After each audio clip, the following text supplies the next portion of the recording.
Pahalgam terror attack. Pakistan Defence Minister tells Reuters military incursion by India is imminent.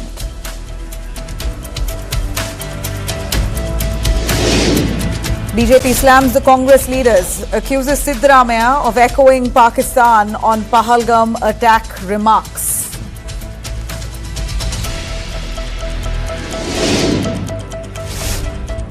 Here you have amid rising tensions. As we see, Himanta Biswa Sarma seeks Pakistan-style action on Bangladesh, says that any of the infiltrators must be pulled up, says India must act against Bangladesh, particularly the way it did with Pakistan, amid concerns of infiltration.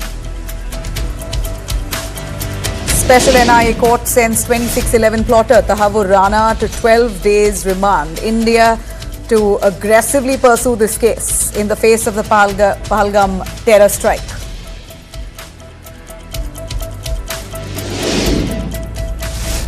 Actor and Andhra Pradesh MLA Nandamuri Balakrishna has been awarded the Padma Bhushan by the President Draupadi Murmu. He also had Tamil superstar Ajit, who was honoured with this prestigious Padma Bhushan award.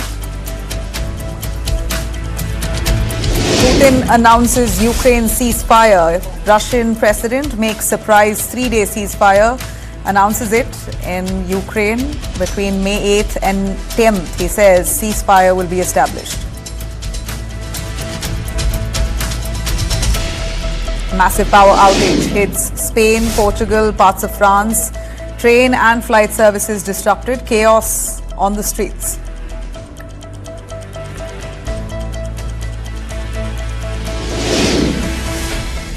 Now, amid rising tensions after the Pahalgam terror attack, India is strengthening its military muscle.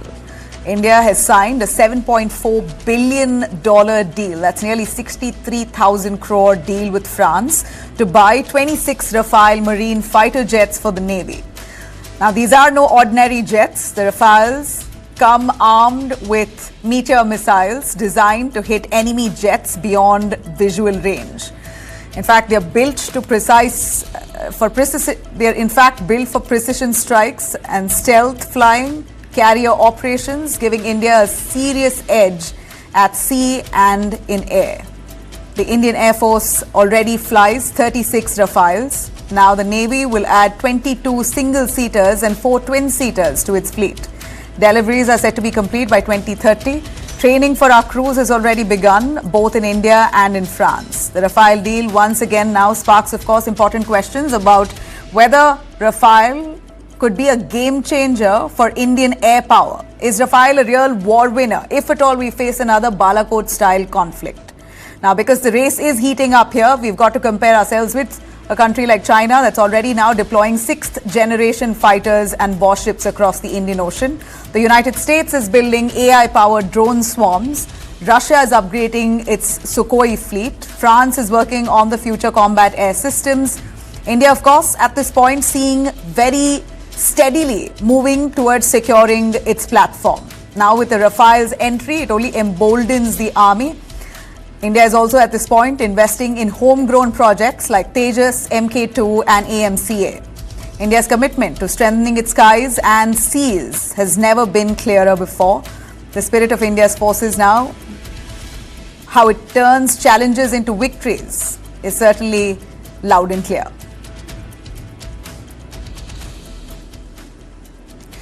Now, meanwhile, you're looking at Defence Minister Rajnath Singh, who's met with Prime Minister Modi as India ups its security game at this point.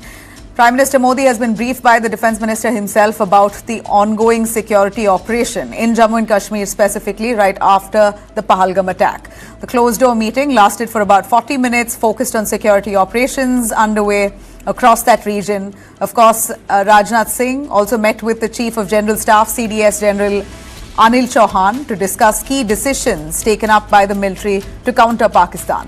Forces have stepped up raids on homes of terrorists as well. I'm going to take you through those details here.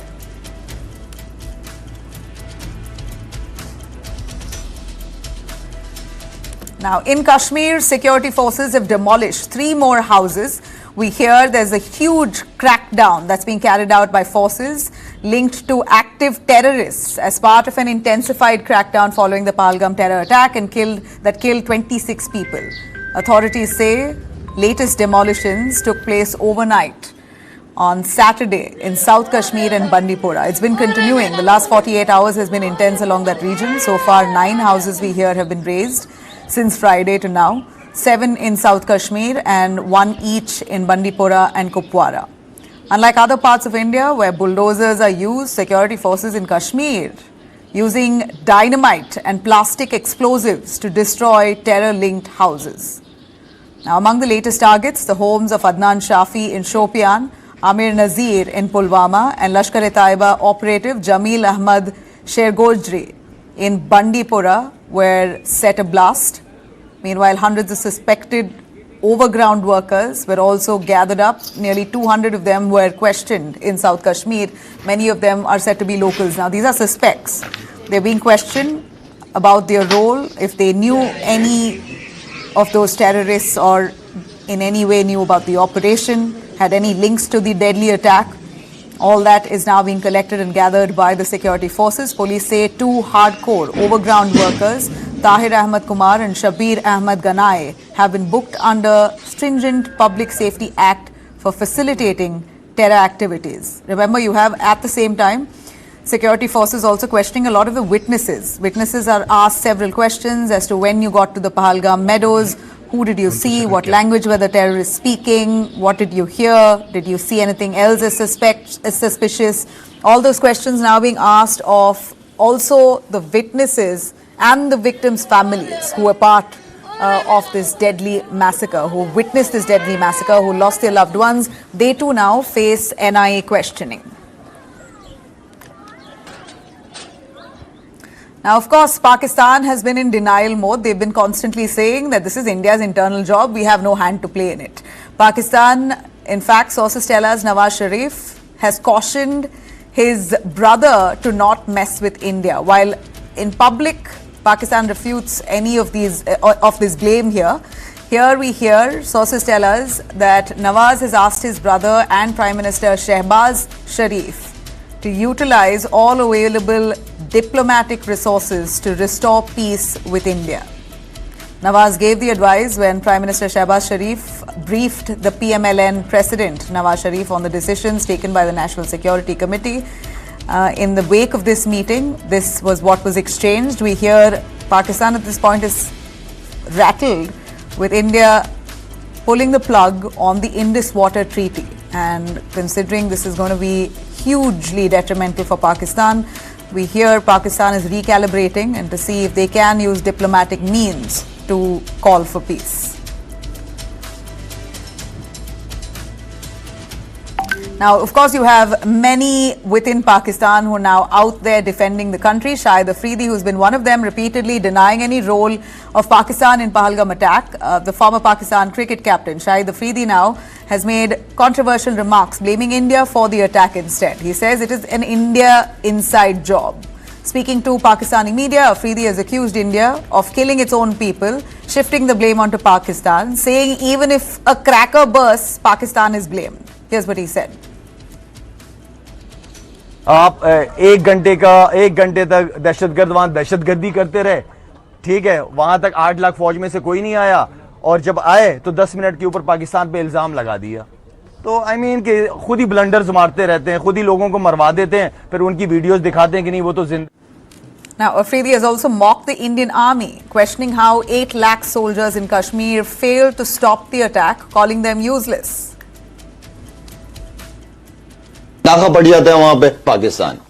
तुम लोगों की 8 लाख फौज वहां बैठी है यार कश्मीर में और ये इंसिडेंट हो गया. इसका मतलब है नालायक है, निकम्मे हो ना तुम लोग कि सिक्योरिटी आप दे नहीं सके लोगों को. Thankfully, there's been a voice within Pakistan itself. Former Pakistan cricketer Danish Kaneria has hit out at Shahid Afridi, saying Afridi has had a history of aligning with extremists and their views, and that he should not be given a platform to speak anywhere in the world. Now, in response to Leave India notice to Pakistani nationals, We hear 537 Pakistanis, including 9 diplomats and officials, have left India through the Attari-Wagah border point in 4 days since Thursday. The exit deadline for 12 categories of short-term visa holders ended, in fact, just in the last few hours. It's come to a halt, and we saw lines there taking shape of people wanting to leave the country, or rather being pushed out.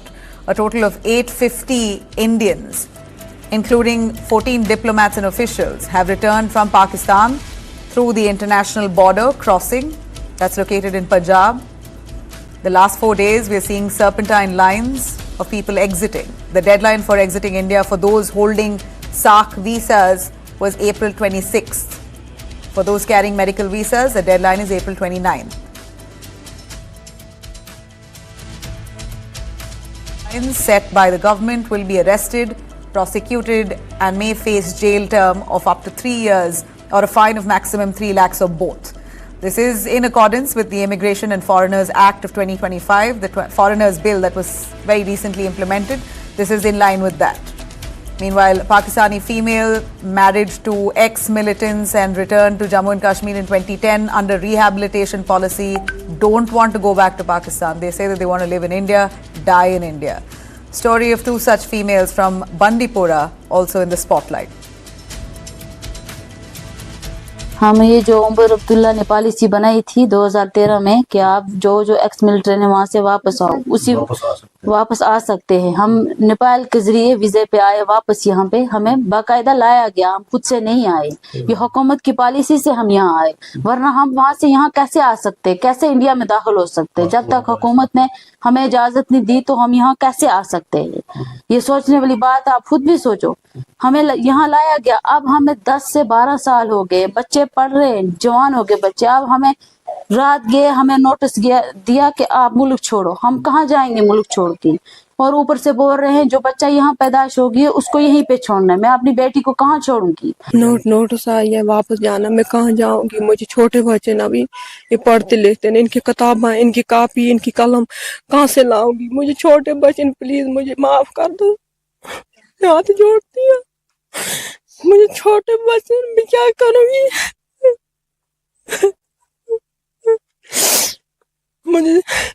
मुझे छोटे बच्चे, बेटा छोटा है, सबसे छोटा बेटा हो, यहाँ छोड़ना है, बेटियां साथ लेनी है, मैं कहाँ जाऊंगी छोटे बच्चों को लेकर? Now, while that said, at least 7 people were killed, 16 other injured in an internal blast that happened in Pakistan at a peace meeting. The blast took place in Vana, the main city in South Waziristan district, a former stronghold of the Pakistani Taliban. According to the police chief, Usman Wazir, the bomb targeted a pro-government peace committee that publicly opposes the Taliban and helps mediate local disputes. Imagine a peace meeting in Pakistan was attacked. 7 people have died. The attack comes just days after the Pakistani military announced that it had killed 54 terrorists in a major operation that it carried out near North Waziristan. No group has claimed responsibility, but the Pakistani Taliban is suspected behind the attack.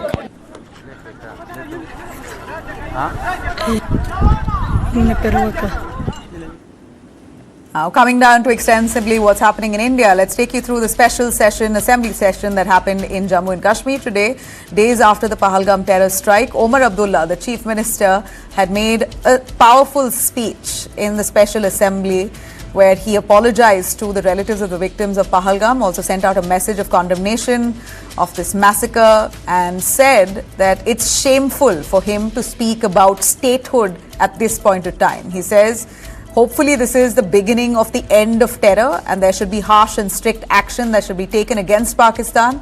The Chief Minister has said people have come out in hordes voluntarily protesting this attack, which shows that Kashmir stands in solidarity. Here's a look at what Omar Abdullah said while saying it's shameful now to do politics on this. It's nothing but a moment of grief. Jammu Kashmir की security, Jammu Kashmir की सुरक्षा, जम्मू कश्मीर के लोगों की चुनी हुई हुकूमत की जिम्मेदारी नहीं है, लेकिन तब भी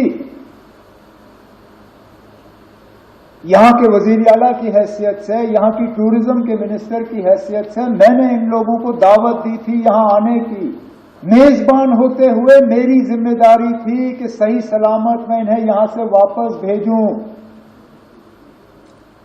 नहीं भेज पाया और माफी मांगने के अल्फाज नहीं थे।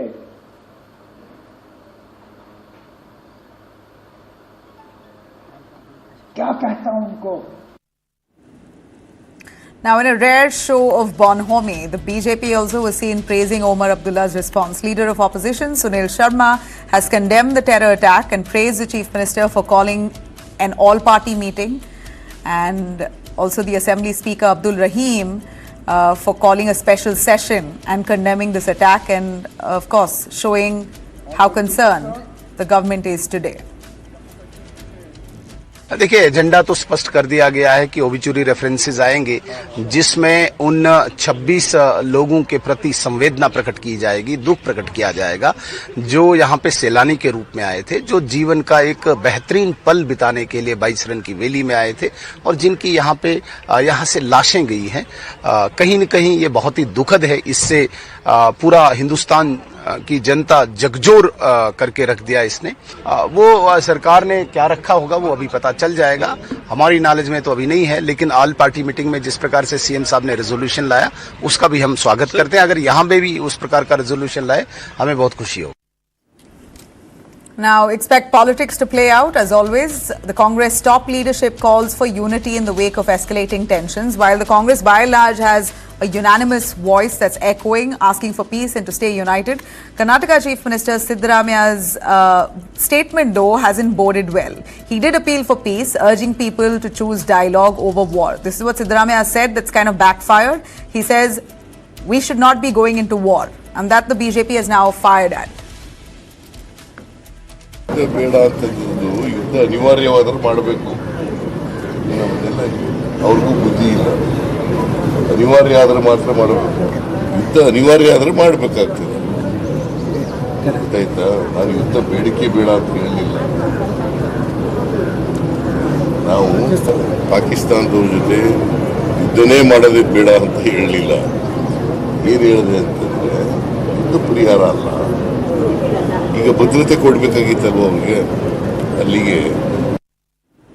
And that was Siddaramaiah clarifying himself after the criticism came in. He says, I never said we shouldn't do war or go to war. I only said we should think very carefully before we go to war. If it's necessary, then so be it. This is what he says after criticism. Now, senior Congress leader Vijay Wadettiwar had remarked that terrorists don't check religion of their victims before carrying out attacks. So here's what he said. Pahalgam की जिम्मेदारी किसकी है? जिम्मेदारी तो सरकार ने लेनी चाहिए। पहलगाम की जिम्मेदारी, जो पहलगाम में घटना हुई, 27 लोगों की जान गई, क्या तुम्हारा वहां पे सिक्योरिटी क्यों नहीं थी? इस बारे में कोई बात नहीं करता। बात क्या करते हैं तो उन्होंने हिंदू का पूछ कर मारा। अरे कोई टेररिस्ट को पूछने तक समय होता है क्या? उनके कान में जाके नजदीक जाके पूछेगा? ये सब जो बातें हैं बहुत सारे इसमें कंट्रोवर्शियल, कोई बोलता है ऐसा हुआ ही नहीं, कोई बोलते है ऐसा हुआ है। ये प्लान करके मत करो। टेररिस्ट है, उसको कोई जात धर्म नहीं होता है, उसके साथ में ऐसा मत करो और उसको सीधा से सीधा उनको पकड़ के कार्रवाई करो। यही देशवासियों की भावना है। So, the series of criticism also coming at the same time by some of the Congress leaders questioning the narrative that now unfolds. Adding to the row, Manishankar Iyer also questioning whether Muslims truly feel safe and accepted in India. Do we accept Jinnah's view and say no, they are a separate nation living amongst us as saboteurs or potential saboteurs? Or do we look at them and say they are part and parcel of us? In today's India, does the Muslim feel that he is accepted? Does the Muslim feel that he is cherished? Does the Muslim feel that he is celebrated? Why should I answer my own questions? Ask any Muslim and you will get the answers. Now, veteran Congress leader Saifuddin Soles also stirred the pot. He suggested that India should trust Pakistan's denial of involvement in the Pahalgam attack. Dialogue and discussion is the best thing. War is no option. So therefore, if Pakistan has taken the position, they are not involved. India must listen and then act according to its own needs, own need. We are not going to go by any country's statements. We have to go by what the Prime Minister decides. He is the leader of the nation.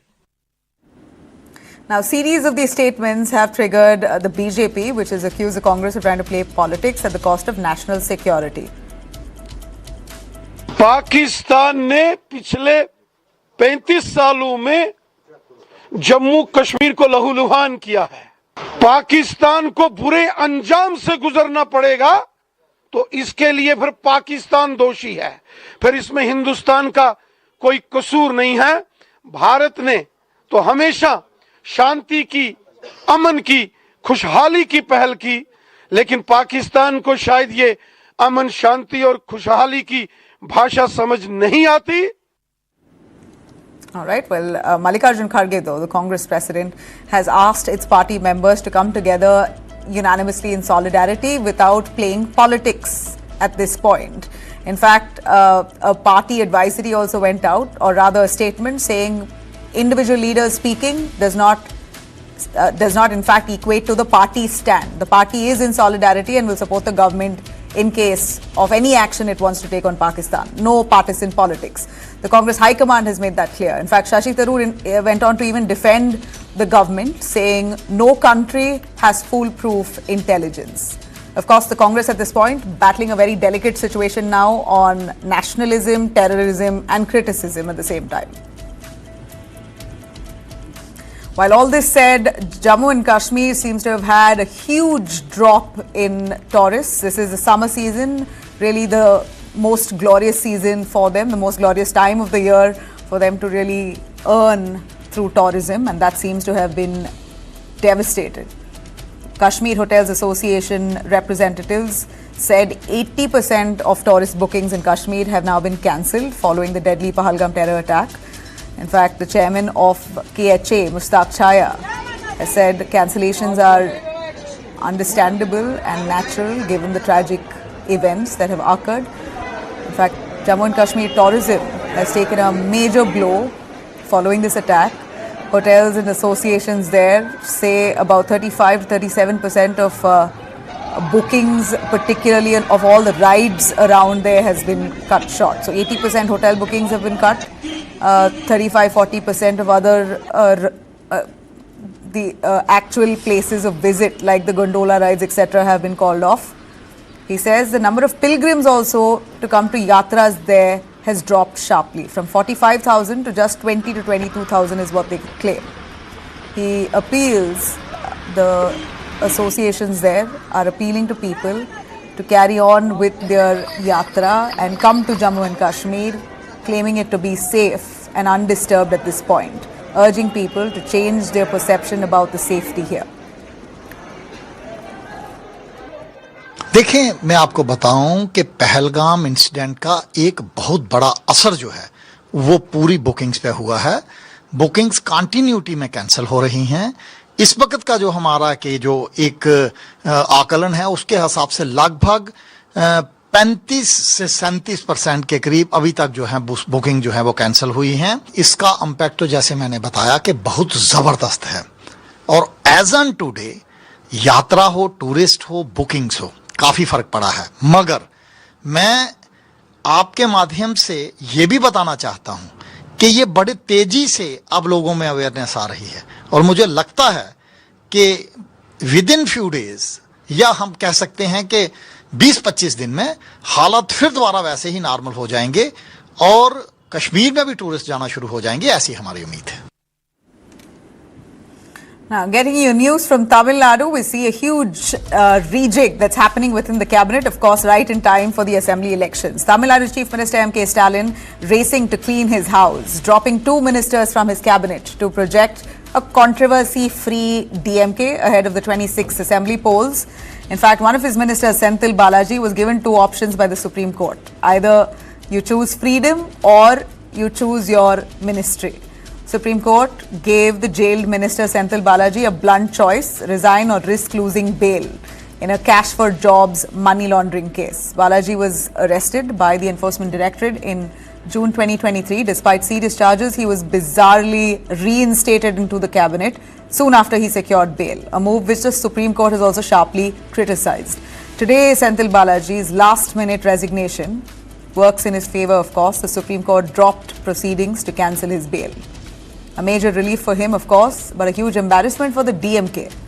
You also have Ponmudi on the other hand. Ponmudi, who was embroiled in a hate speech row, he also stepped down. He faces legal action over a controversial speech where he targeted Shaivites and Vaishnavites and women. Basically, in his speech, he said something that was not favorable towards the Hindu community. Madras High Court had also taken suo motu cognizance, calling it prima facie hate speech. DMK has already stripped him of key party posts as outrage has grown. Clearly, we're looking at some swift moves here. Tough action by Stalin, but it seems like this is a bid to douse any kind of political negativity that may prevail before elections. Of course, the big question remains, and why did Stalin really back the scam-tainted ministers for so long? Why seek a resignation when the government could have actually outrightly suspended them until they came clean of the allegations? MK Stalin, of course, now is looking clearly and in focus for 2026. He wants a clean image before going into elections. Now, taking it through Canadian elections, prosecutors have, in fact, I beg your pardon there, we hear that a 30-year-old man from Vancouver with a car rammed into a festival in Philippines. In fact, we hear that SUV went rummaging through a community festival that happened in Western Canada, a Filipino festival, street festival, where 11 people were killed as he bulldozed his vehicle there. Now, his motive is yet to be established, but here's the story. Vancouverites laid flowers and wept on Sunday at the site of a deadly attack the day before, when an SUV plowed into the crowd at a Filipino community festival, killing at least 11 people. Later, scores came together to pay respects at an emotional vigil. There is a saying called isang baksak, and it means when one falls, we all fall. But again, when one rises, we all rise. Canadian prosecutors say they've now charged a 30-year-old man from Vancouver with 8 counts of second-degree murder. Police say the man, identified as Kaiji Adam Low, had a significant history of interactions with authorities involving mental health, but that there was no evidence of terrorism. Authorities say 24 people were injured, some critically, and warn that the death toll could rise in coming days and weeks. Vancouver's mayor, Kin Sem, called it the darkest day for the city's Filipinos. What happened at the Lapu-Lapu Festival last night was unthinkable. Families gathered to celebrate, to dance, to share their culture and their pride. And in an instant, their world was shattered. To the Filipino community and the family members of the victims, we see you, we love you, and we grieve with you. 12 hours on, police said they still did not have a motive for an attack that's left the community reeling. Elizabeth Potskin was among those seeking solace on Sunday and had been witness to the attack's aftermath. She says she'd rushed towards a loud noise at the festival, only to find a horrific scene. So I ran onto the street, and I had seen a lifeless body on the ground, very mangled. It was very hard.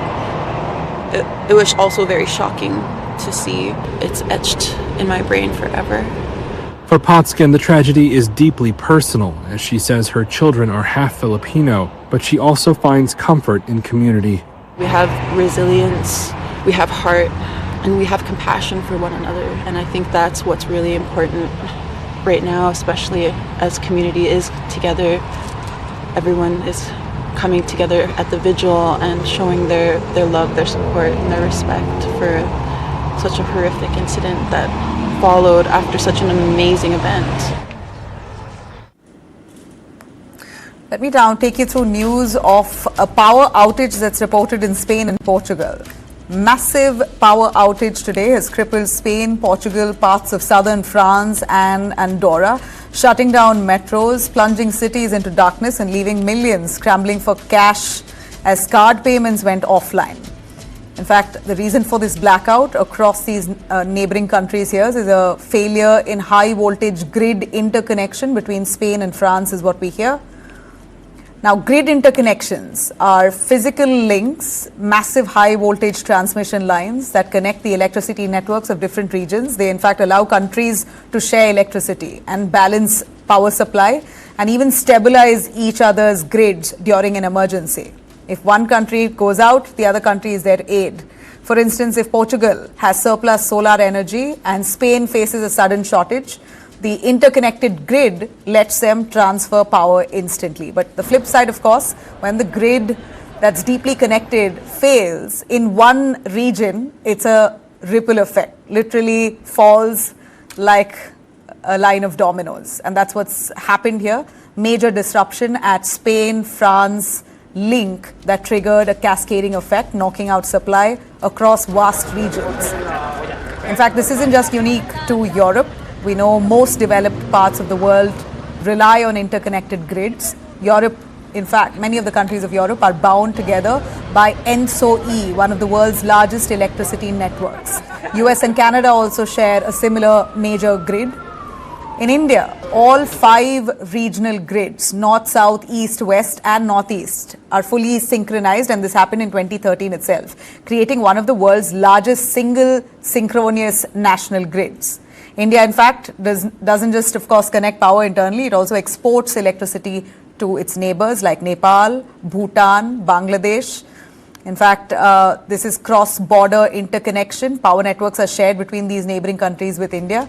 India even has a small power sharing link with Myanmar. Bhutan, on its part, returns the power supply with hydraulic power generated from its rivers. So this is basically a system that's built on cooperation. That's how many of the countries function.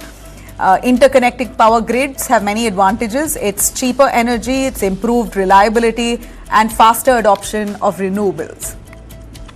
But blackout shows the system definitely is vulnerable. One fault at a critical junction can leave millions without power in minutes. And that's what we see here in Spain and Portugal. Now, Canadian Minister Mark Carney and his Conservative rival Pierre Poilievre both have made their final pitches to voters on Sunday. In fact, the election heat at this point begins in Canada. I'm going to take you through a quick glimpse. Canadian Prime Minister Mark Carney and his Conservative rival Pierre Poilievre both made their final pitches to voters on Sunday. It was the final day of a 5-week campaign, and it ended on a somber note, with both offering condolences after a car-ramming attack in Vancouver the night before, which killed 11 people. Additionally, Carney traveled to the city later on Sunday to pay his respects near the scene of the attack. It was unknown if the attack on a crowd at a Filipino community festival would have any impact on Monday's election.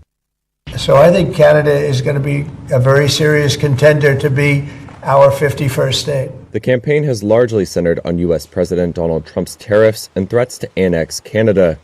Carney has made the case that he is best placed to steer Canada through the turbulence, as he did again at an event in Saskatoon Sunday. And America's leadership of the global economy is over. And this is a tragedy. This is still in play, but it is a tragedy. It is also our new reality. We have to recognize it. Meanwhile, Poilievre spoke to supporters in Oakville, Ontario, with his own message of ending a decade of Liberal rule under former leader Justin Trudeau. Who's voting for change for Canada? Who's voting for homes and food you can actually afford for a change? Who's voting for safe streets for a change? And who's voting to bring home the great Canadian promise for a change?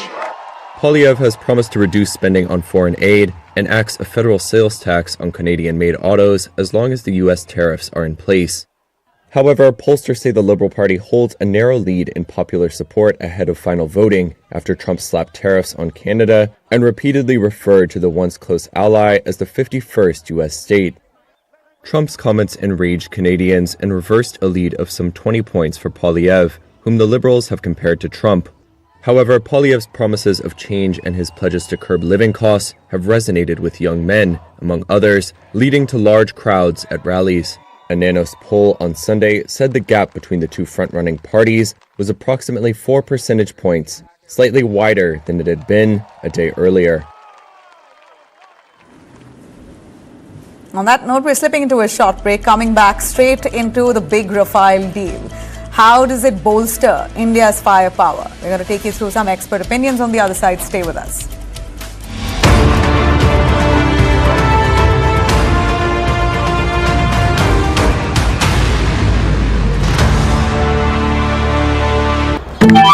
What a save! What a save! I need expert savings. I need my carrier. News9 Corporate Badminton Championships, in collaboration with Pullela Gopichand Badminton Foundation, is here for all of you to experience the passion and network. This is a great opportunity to experience your childhood memories and also be part of a corporate event which enhances sportsman spirit in all of us. Wishing you all the best and hope to see you here. Presenting sponsor, Srinidhi University. Kindle the light within. Venue partner, Pullela Gopichand Badminton Academy, Hyderabad. Light, camera and action.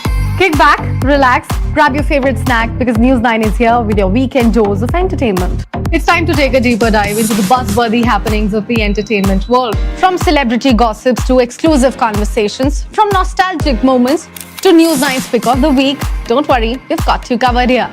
And I hope you've grabbed your popcorn by now because News9's page 3 is here to serve you everything that we call entertainment. So do stay tuned every Saturday and Sunday, 2:30 p.m.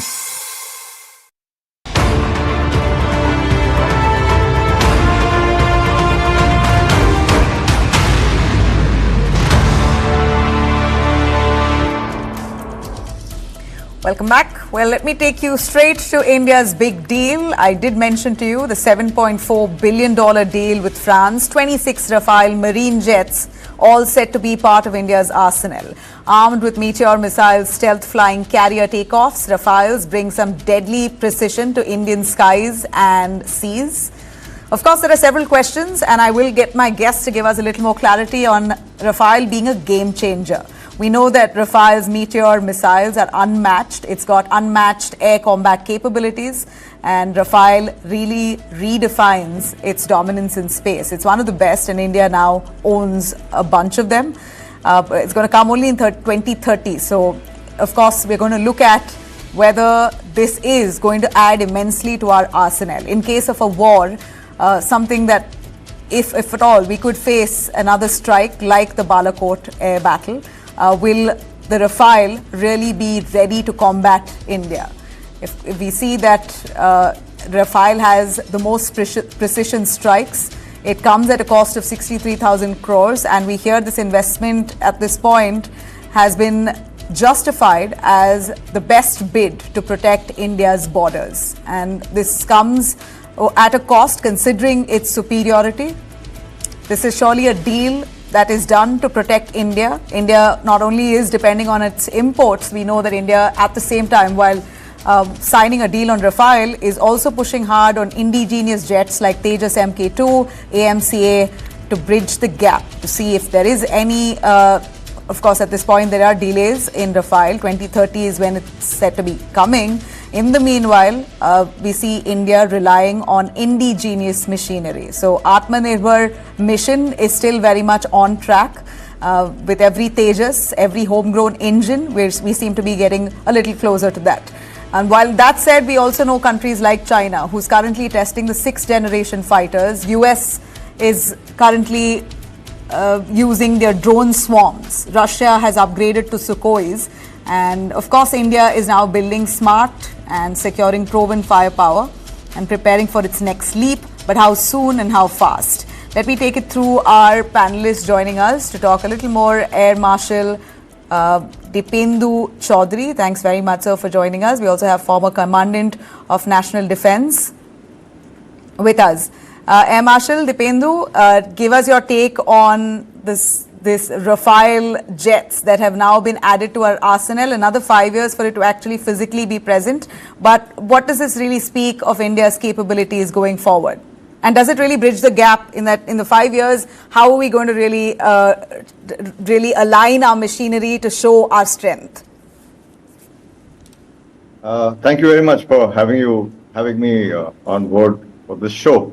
And yes, it's indeed a landmark deal. It's something with the Indian Navy has been, I think, waiting with pretty bated breath for a long time. And it's a great addition to India's military capabilities. But I think your opening statement itself stated the facts that it's a deal which is 5 years in the being, in the sense that it'll take a long time, 5 years at least, before the platform is fully inducted, operationally absorbed. All the pilots are trained, all the weapons come through, the training goes through, and they add on to to India's firepower and India's military capability. But if you compare it with take a larger standoff perspective and see what is it going to do to the present state of affairs, nothing directly, I'm afraid. But why it assumes immense concern is that the present situation, because this is where I believe that the Pakistani Air Force is already pushed into carrying out some exercises. Obviously, they're a nation pretty rattled right now, and sort of taking all the actions which they can. They're sort of following a predictable game plan militarily. And I think they're, for once, really worried. But yes, to keep it short, I think the Rafale is an absolute welcome to India's military capability, but it's a capability which will start showing its real effects probably 4 to 5 years down the line. Well, you said that. I'd like to ask you about the cost. It's 63,000 crores. There was enough politics that played when the deal was due to be struck. Finally, it has now gone forward. The kind of budget that has been spared, it's ultimately taxpayers' money. Do you feel it has been in the right direction? And you have countries like China that's now testing 6th generation fighter jets. By the time this even comes into our arsenal, are we still updated at that point? Okay, a few quick thoughts, and these are purely my personal thoughts. Yes, it's a necessity to have a strong naval aviation. Most certainly, carriers are not for show unless and until they have lethal platforms on board. They really don't mean much. And it's only when the air power it brings to the Navy's repertoire of warfare, it's a very important step ahead. But the point I would like to make here is that Navy has, I think, called it's an interim jet, and it's going to come in 5 years' time. And if you're going to buy it only as a mere interim measure, is something which you need to relook, because seeing like you mentioned, the cost of the deal. Because, like, for example, the Indian Air Force uses platforms for a much longer time. The cost-benefit ratios are extracted when you have a platform for a longer time. And yes, most certainly, while it meets the needs for a naval maritime air power, but one cannot deny and especially under the present circumstances, the absolutely urgent necessity and the gap which we have because of the 114 aircraft, which the Indian Air Force needs so desperately. And it's a gap which the Atmanirbharta cannot fill in the short term. So this is something which we'll have to consider. And this deal probably gives us sort of steps or way or thought ahead as to one of the options of what we could do in the future. All right. Well, this is one of the options in the future, but it's not an option. It's now a certainty that it will be aligned with our arsenal, and that will happen in 2030. But in the meanwhile, I think we have enough of indigenous machinery at this point that we're shaping up to also be self-reliant. Nonetheless, the intent was clear. In light of the Pahalgam attacks, we see that the deal has been signed. It really sends out a strong message. Thanks very much. I'm going to come back to you also, sir, on the other side about the current crackdown that's happening all along Jammu and Kashmir on terror hideouts. Stay with us.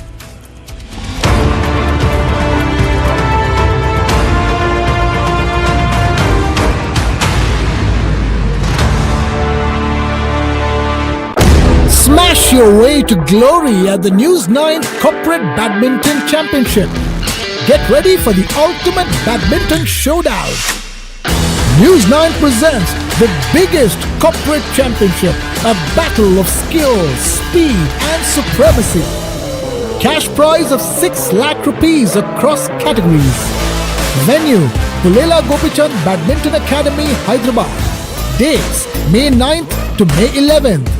A chance to showcase your talent and make a mark. The court is set. Are you ready? Register now. Presenting sponsor, Srinidhi University. Kindle the light within. Venue partner, Pulela Gopichand Badminton Academy, Hyderabad. Ball, please.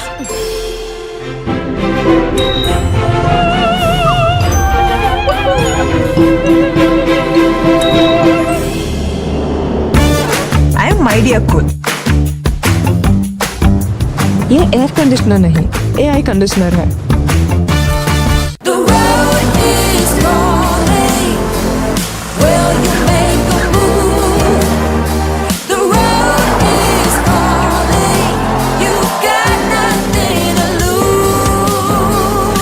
Beyond better, the new Tiguan R-Line.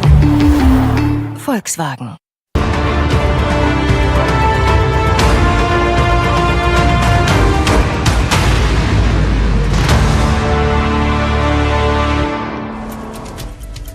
Welcome back. Let me take you through the current anti-terror operation that's underway in Jammu and Kashmir. In fact, we're looking at aggressive maneuvering by the armed forces there, where they're carrying out a crackdown on many terror hideouts. Right in light of the Pahalgam terror attack that killed 26 people, Jammu and Kashmir police as well as the army there have begun demolishing properties linked to terrorists. They've demolished and bombed the houses of terrorists believed to be involved in the Pahalgam attack and who have links with terror outfits. More than 175 people have been detained as well in Jammu and Kashmir itself. Elsewhere, we see crackdown on Pak nationals and illegal Bangladeshis who are now being driven out. Let me take our panelists on board to understand if this is now a measure that's carried out after the Pahalgam attack, or was it part of a strategic operation that was already underway. Let me introduce our guest joining us, Lieutenant General Rajiv Chopra, Defence and Strategic Expert. We also have Yashovardhan Azad, former Special Director, Intelligence Bureau, and Air Marshal Dipendu Chaudhary. Sir, I'll start with you first. Lieutenant General, your take on the series of crackdowns and explosions and houses that have been razed down of potential terror hideouts or those linked with terror outfits. Their homes have been fully demolished and blasted, bombed, in quite a spectacle there. I'd like to ask you if this is part of a larger operation that already was underway, or are we seeing now a quick reflex after the Pahalgam attack? See, what happens is, thank you for inviting me for the show. No terrorism can exist unless there is outside support, financial support, and the support of the overground workers. There has to be a local support. And what we are seeing in J&K, there's a massive underground network which is at play. And these have been supporting both financially by giving intelligence, shelter, safe havens, food, mobiles, intelligence to these terrorists. And the complete network is thriving because of them. And if we don't bring them down or destroy their network, we are never going to succeed in the operations. Though it is little value of concern, but we have given the enough opportunity to the parents to move out and their family members to move out. But this is part of the counter-terrorism operations where the Indian Army and the security forces consist. And they have used the plastic explosives to bring down the houses, because there is a strong message which needs to be sent to the perpetrators and the people who are the sleeper cells and the overground worker in the valleys. Without their support, no terrorism operations can be successful. You know, Sir Yashovardhan Azad, if you can give us your take on this action that's happening right now, do you see it as strategic or retaliatory? We know that there was, there have been questions asked about intelligence. How did human intelligence fail? How did they not see something as big coming? Your view. There are a lot of questions you've asked in those two lines. I don't think this is a part of a regular counter-terror operation. Yes, it's a kind of a retaliatory action. I totally agree with it. And I also would disagree in saying that there's a massive support for terrorism from across the border in J&K. Yes, there is overground support for it, but in special quarters. There are sleeper cells and there are a lot of other places from where people support this out of fear or out of very few out of willingness. The second point about intelligence is, yes, there was some intelligence floating around, some inputs, which said that some of the terrorists, some of the people are here who are looking into the hotels and finding out the area. But these inputs were not actionable because there was no precise timing, there was no precise particular place of their committing and hitting a target. So yes, in that respect, and even otherwise, to have a place where you have a gathering of so many visitors and tourists coming in there, even though it could be without the permission given by the security authorities, it is incumbent upon the local police to provide some kind of a security. In that respect, of course, I would say that you can say that it's a kind of a intelligence and security failure. But mind you, another thing, Nabila, let me say in the end that out of 35 years of the history of terrorism in J&K, irrespective of the government, irrespective of the number of forces and the army you've had in that place, there were at least 15 years in which the fatalities were 1,000. You can pump in 1,000 more men in the Pir Panjal range, but all the ingress and egress points can't be controlled. So yes, we have to be prepared to take these hits regularly. And yes, then the retaliatory action of this kind does take place, which is unfortunate because in a normal counter-terror operations, these things don't happen. You know, I'd like to ask Air Marshal Dipendu, sir, if we're looking at a reaction like this from India, could we really hope that this could be a more long-term containment strategy, or is this just going to be periodic responses? And if in case there's a response from Pakistan, I'd like your final word on how prepared India is. This is something, very frankly, what has happened is there's a series of actions through the years, and we are all aware of what's been happening in the past. I think the last major terrorist attack which we had in Pulwama, the response was loud and clear, and it did deter Pakistan for quite some time from carrying out any such large-scale attack. But with this attack, and I've mentioned this before, that they have crossed, I would say, an uncrossable red line. And I think while certain actions, what you have covered today, may seem reactionary, but it's a rollout of a strategy, and a strategy will take place at different levels. Some will be immediate, some will be in the long term. And I think India's got its game plan together, and what we are seeing is a clear strategy rollout for once when we are looking at the whole thing, that to hit them back in a comprehensive manner with all elements of comprehensive national power. We've taken, what the Indus Water Treaty, the whole series of actions which have come out. And this is also a signatory, it's a clear action taken, deliberate action taken to say that, that, okay, we will not tolerate this anymore. I think that is loud and clear. And for once, I think the concerted fury of the nation is behind all the actions which have been taken. And I'm sure our leadership is very, very savvy on these matters, both political and military leadership.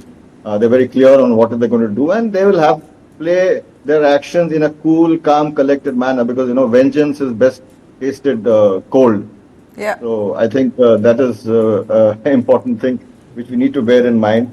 And one interesting fact I would like to sort of point out before giving the others the chance is that there are inputs about the Pak military and the political leadership already moving out of the country. The families are moving out, and in India we are not going anywhere. We are very much here to stay.